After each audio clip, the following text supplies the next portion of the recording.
Hello everyone, my self आदर्श माहेश्वरी। तो आज मैं आपको बता देता हूँ कि मैंने कैसे नीट क्रैक किया, मेरी क्या जर्नी रही है और उससे आप क्या सीख सकते हो। जब मैं क्लास 10th में था तो लास्ट में जब 10th ख़त्म होने के बाद हमें सब्जेक्ट चूज़ करना होता है, तब मुझे रियलाइज़ हुआ कि मुझे बायो के अंदर इंटरेस्ट है और ख़ासकर मुझे डॉक्टर से बहुत ज़्यादा इन्फ्लुएंस था कि डॉक्टरी करनी है। उसके बाद में जब 11th में आया तो ऐसा स्मॉल सिटी है तो कोई इतनी ज़्यादा नॉलेज नहीं थी कि कैसे हमें पढ़ाई करनी होती है, किस सब्जेक्ट को कितना ध्यान देना होता है क्या। तो जैसे ही हमारे पास रेस चलती है कि ये कोचिंग में सब जा रहे हैं तो मैं भी वैसे ही फिर उसी कोचिंग में गया था। लेकिन आई थिंक मेरे लिए ऑफलाइन ज़्यादा बेटर नहीं है। सबसे पहले तो हमें ये जानना होता है कि हमारे लिए कौन सा मीडियम सबसे अच्छा है, कि ऑफलाइन है कि ऑनलाइन है। तो जब मैंने 11th एंड 12th में ऑफलाइन किया था तब मेरे लिए वो सूटेबल नहीं था कि मेरे लिए वो बिल्कुल भी सही नहीं था ऑफलाइन, कि मैं अच्छे से नहीं पढ़ पा रहा था उसके अंदर। और ऊपर से ये था कि वहाँ पर मॉड्यूल्स हुआ करती थी, तो मॉड्यूल्स में तो एनसीईआरटी के बहुत बाहर का था। तो मुझे ये नॉलेज नहीं थी कि यार मॉड्यूल सॉल्व नहीं करनी है अपने को, केवल क्वेश्चन सॉल्व करना है, मॉड्यूल को नहीं पढ़ना है अपने को, केवल एनसीईआरटी पे ध्यान देना है।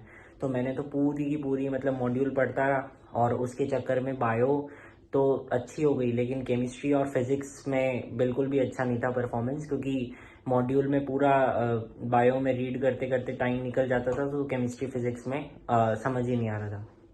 वैसे ही चलता रहा तो लास्ट में आके मुझे धीरे धीरे रियलाइज़ हुआ कि यार एनसीईआरटी ही पढ़नी होती है। धीरे धीरे जब आप इस फेज़ में चलते जाते हो ना तो आपको अपने आप रियलाइज़ होता जाता है कि क्या आपके लिए इम्पोर्टेंट है।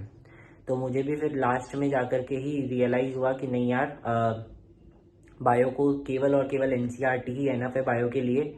तो फिर मैंने लास्ट में फिर बायो के लिए भी एनसीईआरटी पढ़ी और मेरे बायो में आई थिंक फर्स्ट अटेम्प्ट में लगभग 320 या 325 मार्क्स के आसपास थे। फिजिक्स केमिस्ट्री में भी इतने बेकार तो नहीं थे।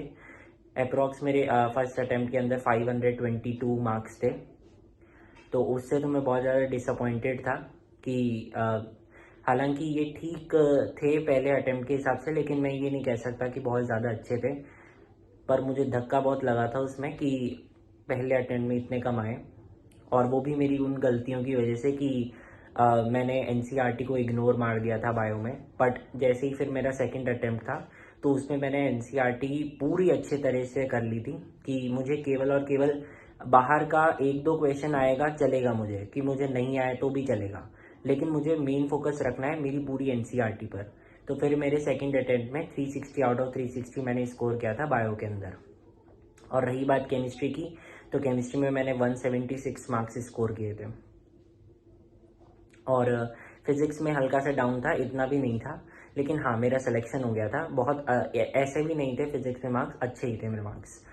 तो बस यही, अब इससे क्या सीखने को मिलता है कि कौन फर्स्ट अटेम्प्ट में क्लियर कर सकता है। नीट एक हमने ज़बरदस्ती उसको एक लाउड बना दिया है कि फर्स्ट अटेम्प्ट में क्लियर नहीं हो सकता है, आराम से हो सकता है। अगर कोई कंसिस्टेंटली पढ़ रहा है तो आराम से वो क्रैक कर सकता है नीट। ऐसी कोई बात नहीं है कि वो फर्स्ट अटेम्प्ट में नीट क्लियर नहीं कर सकता, आराम से कर सकते हैं। क्योंकि आपको चाहिए क्या रहता है कि आप कंसिस्टेंटली पढ़ो पूरी जर्नी के दौरान। बायो में आपके 360 आउट ऑफ 360 आप आराम से स्कोर कर सकते हो अगर आप एक एक लाइन को समझ समझ के पढ़ोगे तो।